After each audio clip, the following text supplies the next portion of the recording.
Welcome to RN Mentor, where we help aspiring nurses pass their local board and their FER exam. And today, we're going to practice answering a case study type of question. And this video is part of our NCLEX NGN series. Let's begin. All right. Patient profile. Patient name, Mr. Jose Santos. 58 years old male with a diagnosis of liver cirrhosis secondary to chronic alcohol abuse. Weight of 68 kilograms and 170 centimeter in height. Background of patient, Mr. Santos presents the emergency department with complaints of increasing abdominal girth, shortness of breath, and fatigue over the past week. He reports reduced appetite and dark-colored urine. His medical history includes hypertension and type 2 diabetes mellitus. Vital signs are as follows: BP of 100 over 60, heart rate of 110, RR of 22, temperature of 37.5, and oxygen saturation of 95% on room air. Physical exam reveals patient appears fatigue with mild jaundice, distended abdomen with positive fluid wave test, and mild tenderness on palpation. Positive 2-PT edema on both ankles, and neurologic exam will reveal or reveals asterixis. Lab results are as follows: ALT 40 units per liter, which is normal based on our parameter. AST of 90 units per liter, which is elevated. Next, total bilirubin 3.5 milligram per DL is also elevated. Albumin 2.5 gram per DL, which is low. INR 2.1, which is elevated. Ammonia of 75 microgram per DL is also elevated. And hemoglobin of 10.2 gram per DL, which is low. All right, let's proceed to question number one. Based on the patient's presentation and clinical finding, which are the priority nursing concern? First, risk for bleeding. So is this a concern of the patient? Now remember, in liver cirrhosis, the affected part is the liver, and one of the functions of the liver is to produce clotting factor. So in patients with liver cirrhosis, have a possibility that they have a decreased clotting factor. So is the patient at risk for bleeding? Now, if you go back to the case of the patient, as you can see, the patient has an elevated INR or your international normalizing ratio. And an elevated INR means you have problems with clot formation. So again, the history supports bleeding and lab results confirms that the patient is at risk for bleeding. So you need to put a check on that. So you need to select risk for bleeding. Next, impaired gas exchange. Okay. Now, based on the background of the patient has shortness of breath. But if you can see, the auto saturation of the patient is within normal. So therefore, we cannot say that there's an impaired gas exchange. So we will not put a check on this. Next, fluid volume deficit or hypovolemia. So if we go back to your patient, based on the history, the patient tested positive for fluid wave test. Now, what does that indicate? It indicates the patient has a ascites. Okay? Ascites. So the patient has ascites. Now, ascites is formed when water in the blood, again, when water in the blood moves out of the blood and accumulates in your peritoneum. So it means there's fluid shifting, or it means the patient is losing water inside the blood vessel. So we can therefore say the patient has a fluid volume deficit. Next, another laboratory that will support this is the low albumin level. As you can see, the albumin is low. Now, when you have low albumin, if you have low albumin level, it means there's also low what? There's low osmotic pressure. There is low osmotic pressure. So if the osmotic pressure is low, okay, fluid tends to move out. Okay, fluid tends to move out more. That's why fluid volume deficit is a concern. Okay. Next, risk for infection. Liver cirrhosis or your liver contains Kupffer cells which performs phagocytosis. So if you have a cirrhotic liver, the phagocytosis function of the Kupffer cells is reduced. So the patient, therefore, we can say is at risk of infection. And the fact that the patient has a low albumin and the fact that the patient is will have or expected to have nutritional restriction because some food are not allowed to be eaten by liver cirrhotic patient. So we can say that the patient has an impaired nutrition because of low albumin level. So the answer in question number one is all of them except impaired gas exchange. Next, let's proceed to number two. Provider prescribed lactulose 30 ml orally 3 times a day. What is the primary rationale for this medication in Mr. Santos' case?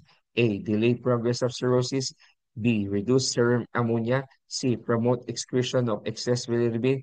Or D. Increase calcium of the patient. Lactulose is the mechanism of action of lactulose is to eliminate. Again, the mechanism of action is to eliminate ammonia, ammonia into your feces, into the stool.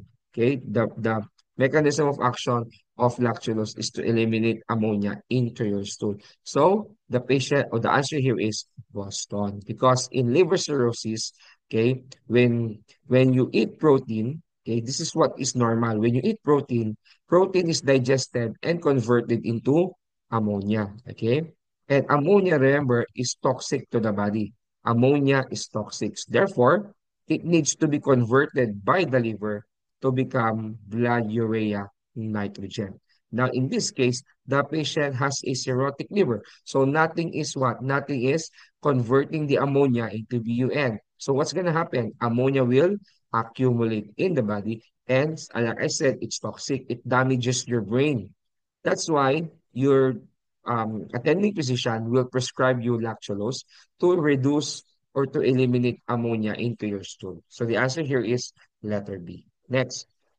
All right, let's do some matrix question, all right? So the nurse is planning care for Mr. Santos indicate whether the following intervention are appropriate, inappropriate, or require clarification. First, administering zero point 0.9 sodium or normal saline bolus. Now, right away, this is inappropriate because of the word bolus. Yes, we give IV to these people, but the word bolus makes it wrong because bolus means what? Administering fluid in a short time or short period. It means you will administer fluid fast. Okay, administration of fluid in a short period. So what's going to happen if you do that? If you administer fluid bolus, you are actually worsening the ascites of the patient.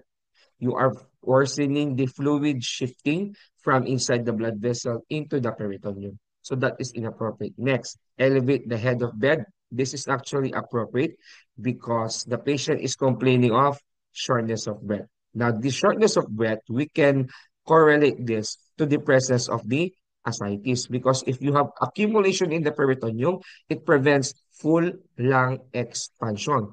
And elevating the head of bed increases lung expansion. So this is appropriate.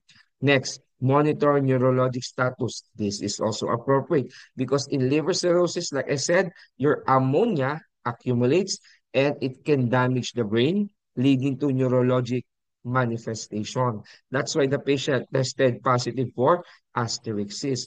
Asterixis actually indicates hepatic encephalopathy. It indicates hepatic encephalopathy. Okay, it indicates hepatic encephalopathy. Okay, again, it indicates hepatic encephalopathy. Now, from the word pathy, this is death of brain cells. So you need to monitor neurologic status because if your brain is being damaged, it will correlate to decrease in the level of consciousness. Next, restricting protein. Now, like I said, ammonia accumulates in the body if you have liver cirrhosis. Now, where does ammonia comes from? It comes from protein. Now, do you restrict protein? Maybe yes, maybe no. But remember, protein is also needed so that you will maintain osmotic pressure. So the word restricting requires clarification. So you ask the doctor, Doc, do I need to restrict protein or reduce protein? Because we all know the diet of patient with liver cirrhosis can either be high protein or low protein. It depends on the case of the patient. In the absence of hepatic encephalopathy, the patient's diet should be high protein because of the low albumin level. Again, why is the albumin level of patient with liver cirrhosis low? Because it's actually the liver that produces albumin. So if the liver cannot produce albumin, where will you get albumin? From the diet. But when the patient already begin to show manifestation of head encephalopathy, then we will prioritize the brain over the ascites, over the osmotic pressure. So when the patient begins to manifest neurologic symptom, it might be or that you will expect the physician to order a low protein intake. Okay? So in this case, restrictive protein requires clarification.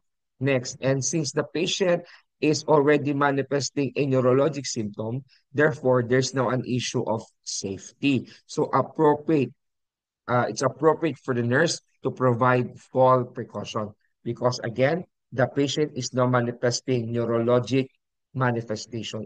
It means the brain is now being affected by the elevated ammonia.